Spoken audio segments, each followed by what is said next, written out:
Olá, amigos telespectadores da Rede de TV Mais, TV Arte HD.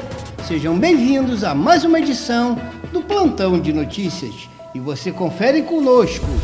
Forças Armadas entrega relatório do Sistema Eletrônico de Votação. Presidente do PL evita reconhecer resultado das eleições e anuncia função de Bolsonaro no partido. Ex-vereador Gabriel Monteiro é preso no Rio de Janeiro, acusado de estupro. Debate na COP27 aborda cidadania e meio ambiente. Cresce o número de abandono e maus tratos a animais. As notícias locais com Maurício Aragão, os bastidores da política com Carlo Emi, você confere tudo agora no Plantão de Notícias.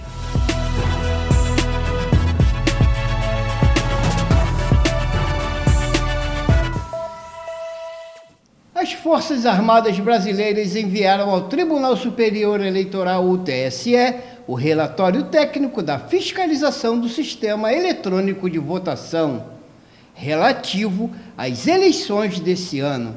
Segundo o relatório, abre aspas, não é possível afirmar que o Sistema Eletrônico de Votação está isento da influência eventual do código malicioso que possa alterar o seu funcionamento. Fecha aspas. Acompanhe essa matéria. E ontem as Forças Armadas enviaram ao Tribunal Superior Eleitoral o relatório técnico da fiscalização do Sistema Eletrônico de Votação relativo às eleições deste ano. Segundo o relatório, abre aspas, não é possível afirmar que o Sistema Eletrônico de Votação está isento da influência de um eventual código malicioso que possa alterar o seu funcionamento, fecha aspas. No documento, são apontados possíveis ajustes técnicos que podem ser feitos, como a criação de uma comissão específica integrada por técnicos renomados da sociedade e por técnicos também representantes das entidades fiscalizadoras.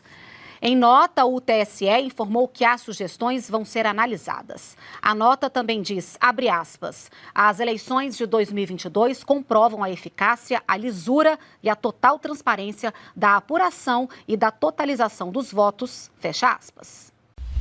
Bom, retomando então essas considerações iniciais, lá atrás o presidente já falava sobre possíveis fraudes nas eleições de 2014 e 2018. Acompanhe.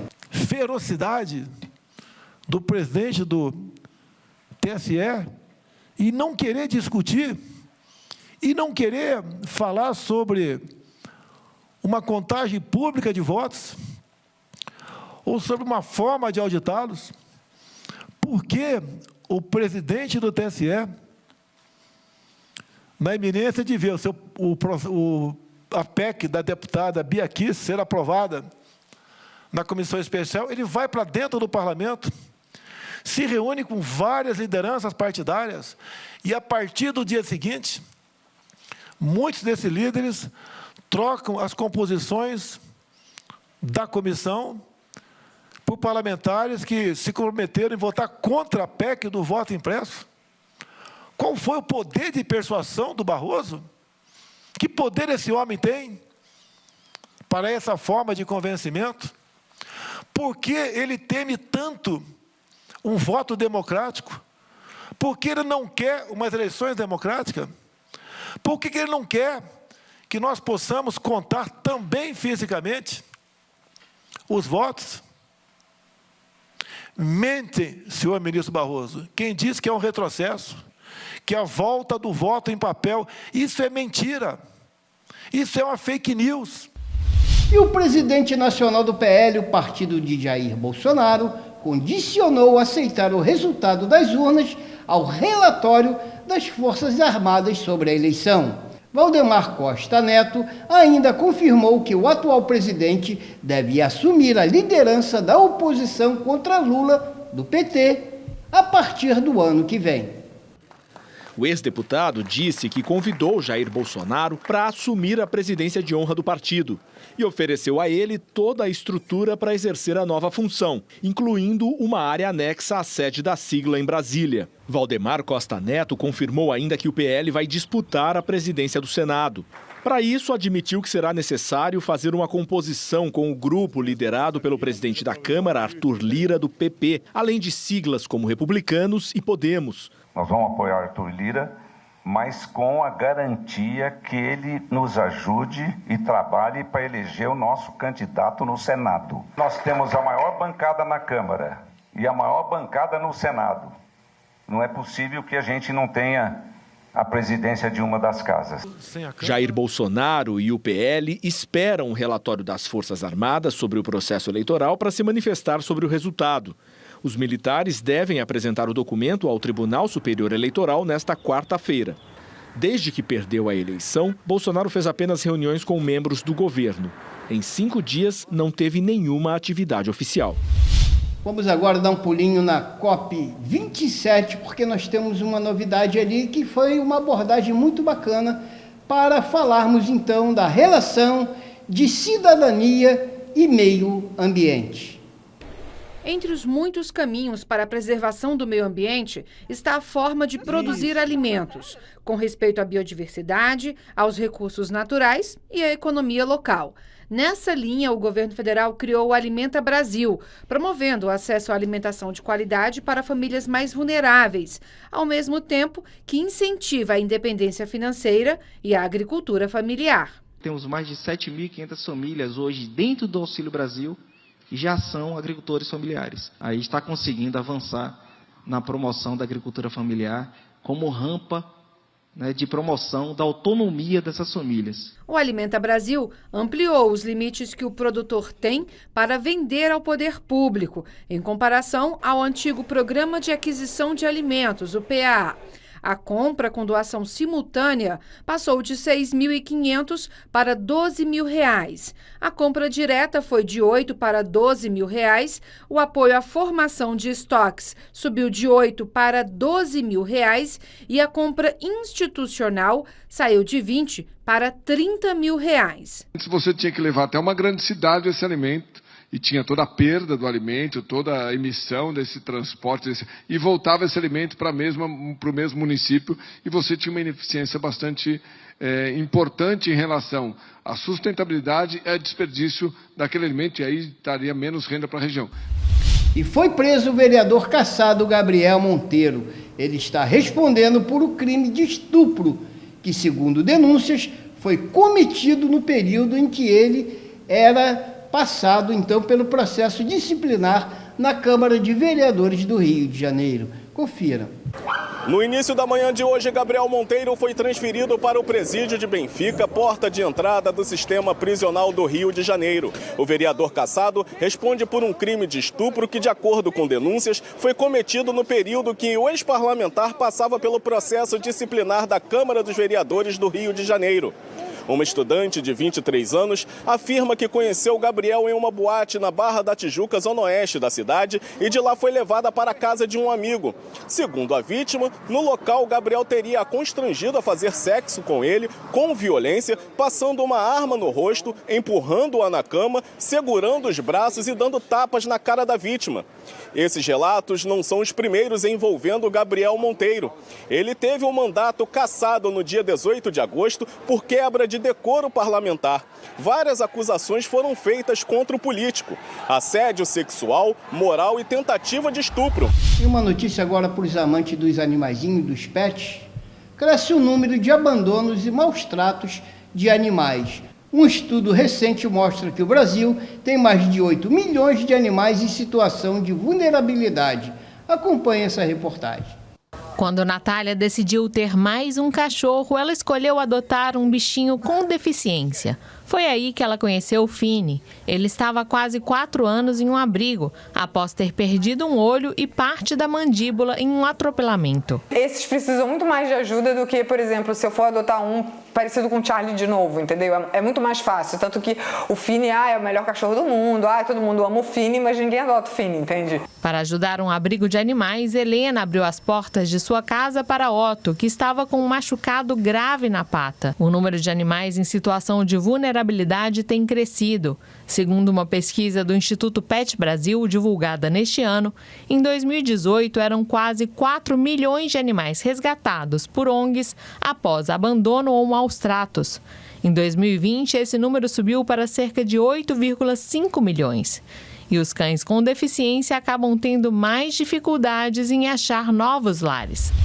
E ainda sob o sentimento de perda, vamos falar então dos 2 falecimentos que chocaram o Brasil nesta terça-feira. O corpo da cantora Gal Costa será velado na Assembleia Legislativa de São Paulo na sexta-feira, dia 11, em cerimônia aberta ao público.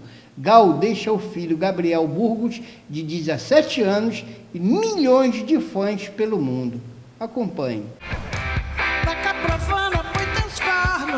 Baiana de Salvador, Maria da Graça Costa Pena Burgos, a Gal Costa, nasceu em 1945. Em 1968, lançou o primeiro disco, Domingo, ao lado de Caetano Veloso, que escreveu ao longo da vida dezenas de canções inspiradas na amiga.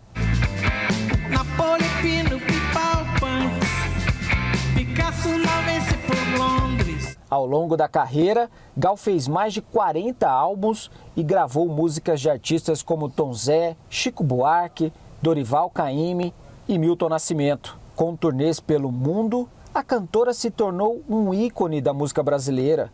Mesmo com uma pausa nos shows para cuidar da saúde, a morte de Gal Costa surpreendeu os fãs e as pessoas próximas.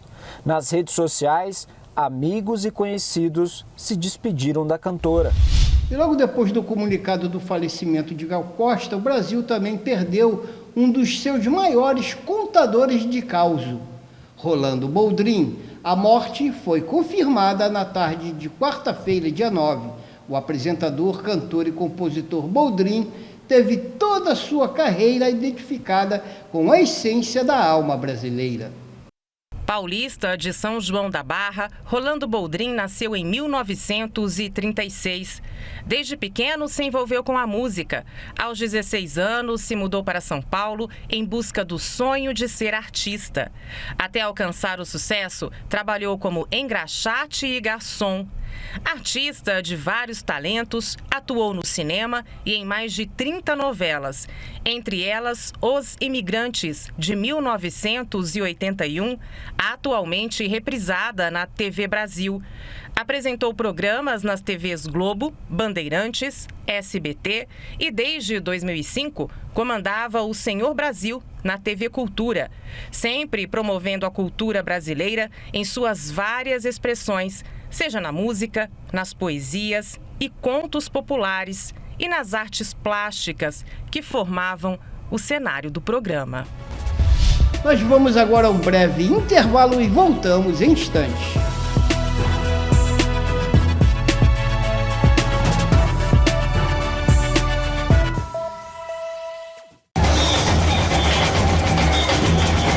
Não tem nada igual isso aqui. Você também tá sentindo essa vibração? Não, né? Pra viver isso aqui de verdade, tem que viver de perto. Viaje, vem pra cá!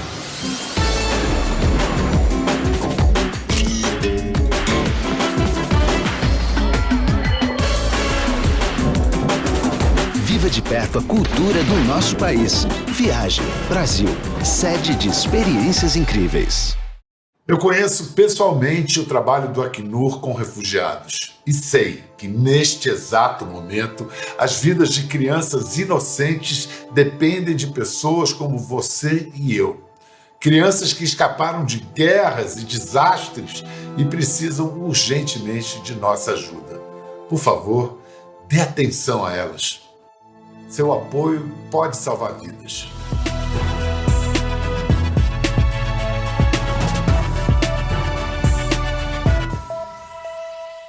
Depois da breve pausa, já estamos no ar novamente com o noticiário do Plantão de Notícias.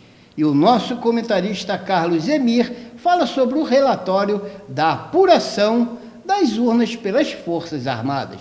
Está começando mais um Bastidores da Notícia. Gente, o tão esperado relatório das Forças Armadas sobre o sistema eleitoral saiu ontem.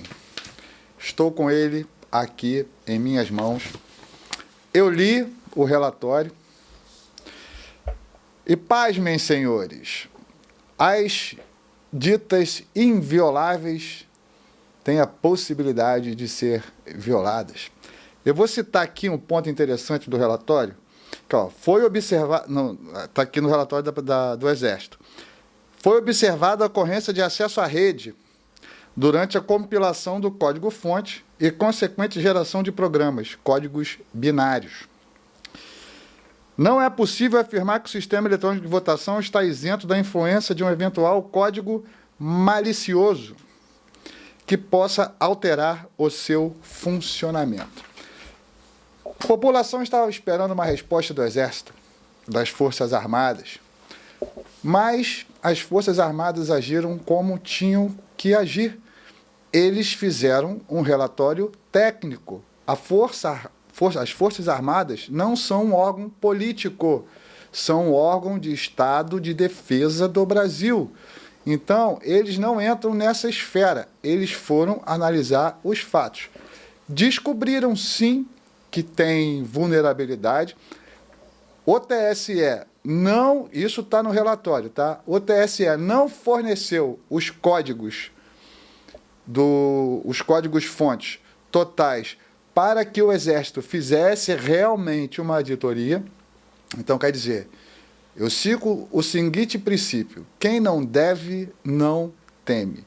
E se você vê todo o processo que foi feito do início do ano para cá, as arbitrariedades do TSE, a censura em cima de direita, das pessoas de direita, de deputados, de jornais, veículos de imprensa, absurdamente contra a Constituição, contra as liberdades de expressão das pessoas. Logo após a eleição, continua esse ataque derrubando contas de deputados e continua. E agora sai o relatório oficial do Exército, dizendo que precisa urgentemente montar uma comissão para poder analisar de forma satisfatória o sistema eleitoral. Porque as pessoas confundem a auditoria que está saindo na OAB, a auditoria que está saindo nesses órgãos internacionais.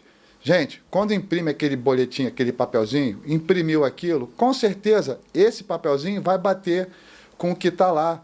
O problema não é esse. O Exército acabou de falar e agora a gente pode comentar no assunto porque é um documento oficial, a não ser que o ministro e o ministro queira pedir 24 horas para o general do Exército se explicar ou então botar ele no inquérito do fim do mundo ou prender um general do Exército, da Marinha ou da Aeronáutica, porque o relatório é oficial, então a gente pode falar.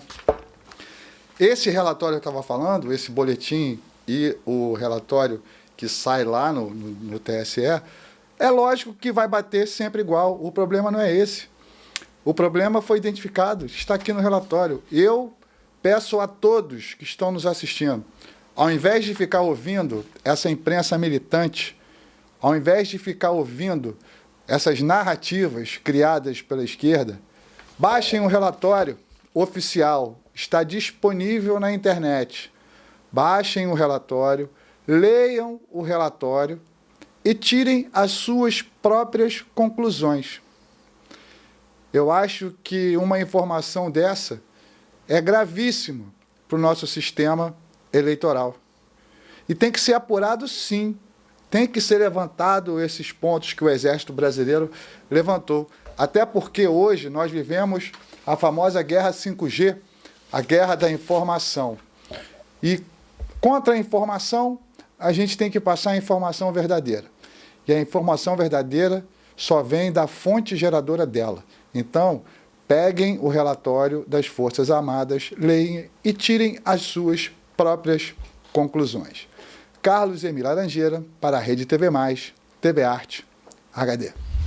E agora com ele, sempre trazendo as notícias de locais, Maurício Aragão conta pra gente e fala sobre as principais manchetes desta edição. Professores, funcionários, alunos fazem ato pela democracia em escola de Magé. Centro de Primatologia de Guapimirim comemora 43 anos de existência. Atividades marcaram a comemoração do Dia da Cultura em Teresópolis. Eventos marcam a Semana Cultural também em Rio das Ostras.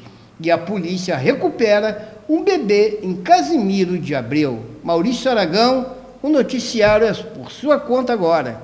No município de Magé, profissionais da educação e demais membros da comunidade escolar do Colégio Estadual Alfredo Baltazar da Silveira fizeram um ato em solidariedade a uma professora, Daniela Abreu, que sofreu uma violência política durante a recente campanha eleitoral. O ato foi organizado pelo CEP Central e pelo CEP Magé, sindicatos dos profissionais de educação. A comunidade escolar também participou, defendendo a democracia e o respeito às opiniões divergentes. A professora foi atacada, segundo os manifestantes, durante a campanha por manifestar apoio ao candidato eleito, presidente Luiz Inácio Lula da Silva. O município de Guapimirim comemorando esta semana 43 anos do Centro de Primatologia. No Centro de Primatologia são realizados diversos estudos com o intuito de promover a conservação dos primatas. São mantidos em adequado regime de cativeiro cerca de 350 primatas com a finalidade principal de reprodução e recuperação das populações nativas. É uma unidade que tem uma importância enorme para a preservação ambiental no nosso país, e especialmente para a sobrevida de espécimes de primatas, e merece a comemoração. A cidade de Teresópolis comemorou no último final de semana o Dia Nacional da Cultura, com diversos eventos. O programa Arte por Toda a Parte levou concerto musical, dança, roda de seresta, aulão de canto e desenho, sarau de poesia, teatro, exibição de filme, feira de artesanato e exposição a diversos pontos da cidade, em 9 espaços, em parceria com o Sesc Teresópolis, Centro Cultural Feso Proarte e também com o Grêmio Musical Paquequé. Falar agora de cultura também em Rio das Ostras. Idosos participaram na terça-feira, dia 8, da primeira mostra de talentos das pessoas idosas. O evento aconteceu no palco do Teatro Popular, com direito a uma produção especial. Os idosos apresentaram músicas de diversos gêneros, além de danças e peças de artes manuais. A mostra foi promovida pelo CMDI, Conselho Municipal dos Direitos do Idoso, com apoio da Secretaria de Bem-Estar Social. Também no Teatro Popular de Rio das Ostras, aconteceu nos últimos dias a apresentação do espetáculo Brincante, com o palhaço Mussarela, da Escola de Palhaçaria Aristoclautas. E para fechar o giro de informações, no Jornal Regional nós falamos de uma mãe que teria entregue a criança após forjar documentos, uma criança recém-nascida, e a polícia, numa operação conjunta entre Ministério Público, Polícia de Casimiro de Abreu e Polícia de Rio das Ostras, recuperou a criança que teria sido entregue ainda na maternidade. A criança agora está à disposição das autoridades que definirão o seu futuro e também o que acontecerá com a mãe que teria negociado este bebê. E o tempo, como está na sua cidade? Nós vamos agora à previsão do tempo, que é de muita chuva para a região sudeste e aponta o Rio de Janeiro e Minas Gerais como os estados mais afetados. Confiram a previsão com Maria Clara do Clima Tempo. O tempo segue instável também na região sudeste do Brasil no decorrer dos próximos dias e tem alerta para chuva volumosa, principalmente no estado de Minas Gerais, pegando áreas da faixa leste e também da região sul. Alguns pontos do Triângulo Mineiro também podem registrar acumulados significativos. No Rio de Janeiro, a chuva vem bem volumosa nas áreas serranas e pode provocar deslizamento de encostas agora nos próximos 5 dias. Podemos ter acumulados passando de 130 milímetros entre o Rio de Janeiro e o sul de Minas Gerais. As temperaturas alcançam 27 graus nesta quinta-feira em Belo Horizonte, 29 na capital paulista, 30 no Rio de Janeiro e até 32 graus em Vitória. Bom, e agora está na hora do futebol, dos esportes, mas a gente vai falar com quem verdadeiramente entende do assunto.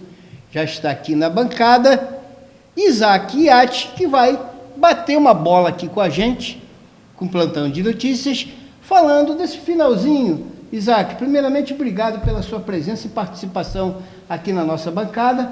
A gente falar um pouquinho desse finalzinho do Brasileirão. Brasileirão que chega à sua 37ª rodada já no final da semana, finalizando então os trabalhos. E o que a gente vê aí, Isaac, são os times aí fazendo corpo mole, o Flamengo perdendo para Timeco, um blá blá blá do caramba. Só quem tem honrado realmente aí a tabela é o Palmeiras. Fala pra gente aí como é que é daqui para frente, as expectativas, a última rodada e as contratações, que parece que o Flamengo já está investindo aí, trazendo o Gerson de volta, é isso mesmo? Correto, Toninho. Primeiramente, obrigado aqui pela recepção. Vamos falar de Campeonato Brasileiro. Chega no fim com o Palmeiras, como você mesmo disse, campeão brasileiro, dominante, completo, né? Nesse Brasileirão, colocou todas as forças depois que saiu da Copa do Brasil e da Libertadores, se consagra com o time mais dominante, como eu mesmo falei, um time mais completo, um time com mais repertório. Foi um Palmeiras melhor do que outros anos, o Abel de fato se consagra, era o último título aí que faltava para ele nesse ciclo de Palmeiras. Já o Flamengo, que também foi um outro time aí que entrou na competição também brigando pelo Brasileirão, preferiu as Copas, conseguiu a Copa do Brasil e a Copa Libertadores, está no ano de férias, empatou com o Juventude, está testando a molecada.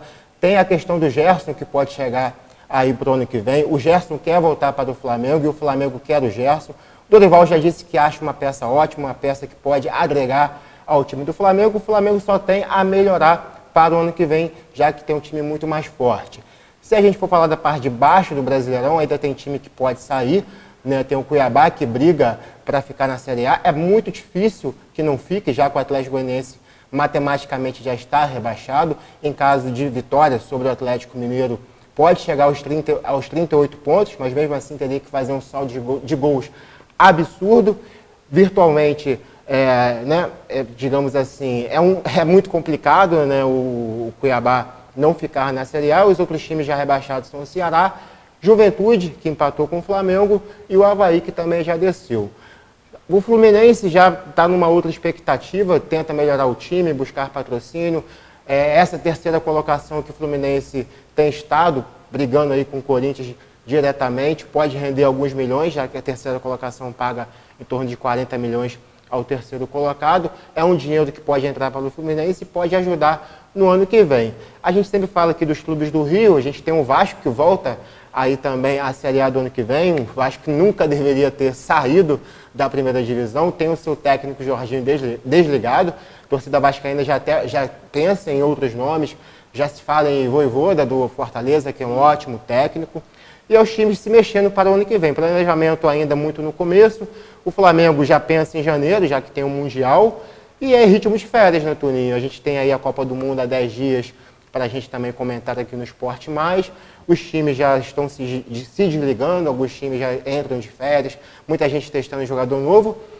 E é isso, o Flamengo, como eu disse, se mexendo bastante nas contratações, Fluminense também, dentro do que pode, Vasco voltando para a Série A, e o Botafogo, quem sabe, uma Libertadores no ano que vem seria para coroar esse ano, que foi um ano muito complicado no primeiro turno. O Botafogo dá essa virada como o melhor visitante no segundo, podendo ficar com uma vaga na Libertadores. Mas ainda tem uma rodada para a gente falar no final de semana, e aí na segunda, no Esporte Mais, a gente traz essas informações e com a rodada completa, quem caiu, quem não caiu e quem ficou com as vagas de Libertadores, já que o Palmeiras é o campeão brasileiro. Quer saber mais? É só acompanhar o Esporte Mais com Isaac Atti e também com Maurício Aragão. Muito obrigado pela audiência de vocês, muito obrigado pela participação no acompanhamento do nosso noticiário, agradecendo também a nossa equipe técnica e desejando a todos aí um excelente final de semana que já está chegando, e estaremos em breve mais uma vez juntos